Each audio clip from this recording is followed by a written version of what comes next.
Olivia Kohler qui a bifurqué vers Hinsberg pour venir voir notre plateau d'InfoSoir Week-end. Bonsoir, bienvenue, Bonsoir, vraiment merci. ravi de vous accueillir.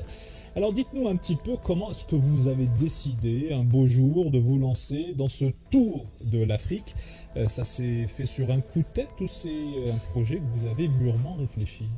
En fait, on voulait vraiment partir avec Charlie pour un voyage sur le long terme, mais à la base, peut-être en sac à dos, on savait pas vraiment comment on voulait le faire.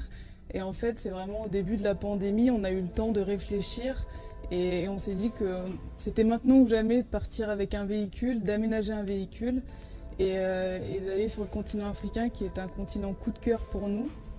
Et du coup, on a aménagé ce véhicule et on s'est dit, voilà, on va partir vraiment faire le tour du continent pour aller à la rencontre des gens, découvrir plein de cultures et prendre notre temps. C'est vraiment ce qui nous anime. On veut pas juste traverser des pays, on veut les découvrir en profondeur. Et c'est ce que vous faites donc avec le Maroc et qui est votre première destination. Qu'est-ce que vous avez découvert ici? Vous êtes là depuis fin septembre. Vous aviez une certaine image de ce pays, de ce royaume. Et est-ce que cette image-là, elle s'est complètement renversée avec ces rencontres que vous avez faites notamment? C'est vrai que moi j'étais déjà venue au Maroc il y a 4 ans, mais très très rapidement, donc j'avais un peu survolé le pays. Et on a un petit peu des préjugés, enfin des idées un petit peu reçues avec les réseaux sociaux. On résume souvent le Maroc à certains endroits un petit peu touristiques. Et nous, avec notre manière de voyager, on avait justement envie d'aller un petit peu plus loin que ça, d'aller découvrir des endroits un petit peu hors sentier battu. Et puis en fait, c'est une très très belle surprise parce que justement le Maroc a dépassé un petit peu nos espérances et on n'arrête pas de rencontrer des gens magnifiques, des gens très très accueillants. On partage vraiment des moments magnifiques et au passage on voit des très beaux paysages. Donc clairement c'est un gros coup de cœur. Ça fait quasiment 3 mois qu'on est ici et à aucun moment on s'ennuie. On a toujours de belles découvertes et on est vraiment trop contente de découvrir le pays comme ça. Alors parlez-nous de cette rencontre qui a fait le buzz, ça vous a d'ailleurs complètement dépassé, cette rencontre surréaliste avec Mohamed et ce pain qu'il vous offre. Comment ça s'est passé concrètement? Oui, c'était vraiment vraiment imprévu. En fait, on prenait une piste entre Dadès et Agdal et on voulait dormir dans un endroit dans la nature avec notre 4x4. On a trouvé un spot dans les montagnes qui était vraiment très beau. Et au petit matin, il y avait un homme à quelques mètres de nous. Et la rencontre s'est faite tout naturellement. On a discuté. Il nous a proposé du pain. Et en fait, nous, on pensait que c'était juste quelqu'un qui était de passage et qui vendait du pain sur sa route.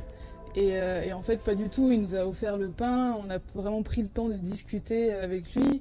On était très très intéressés par son histoire, même si la barrière de la langue, voilà, on ne pouvait pas non plus aller dans des sujets très très vastes, mais ça a été vraiment très fort. Et quand il nous a dit qu'il allait rejoindre son père berger dans le canyon, nous on s'est dit, mais on veut venir avec toi, on veut vraiment en savoir plus sur ton histoire.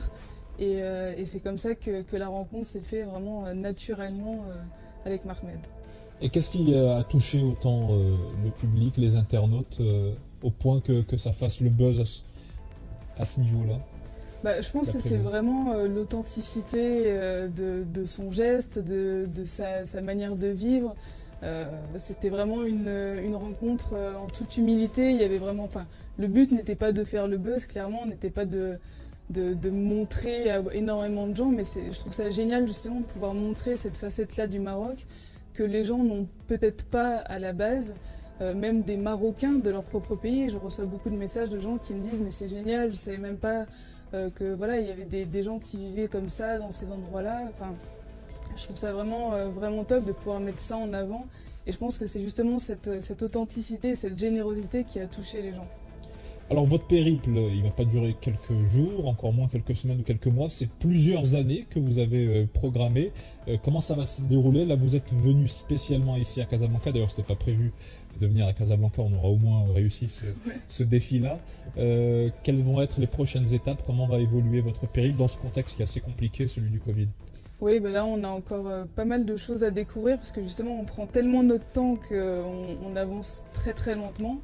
On a encore toute la partie ouest, la côte, le sud et jusqu'au Sahara à découvrir. Et après, on espère pouvoir continuer notre périple avec la Mauritanie, le Sénégal et puis tous les autres pays autour du continent. C'est vrai que c'est un petit peu compliqué avec les frontières qui ouvrent, qui ferment. Donc il faut un petit peu jongler avec ça.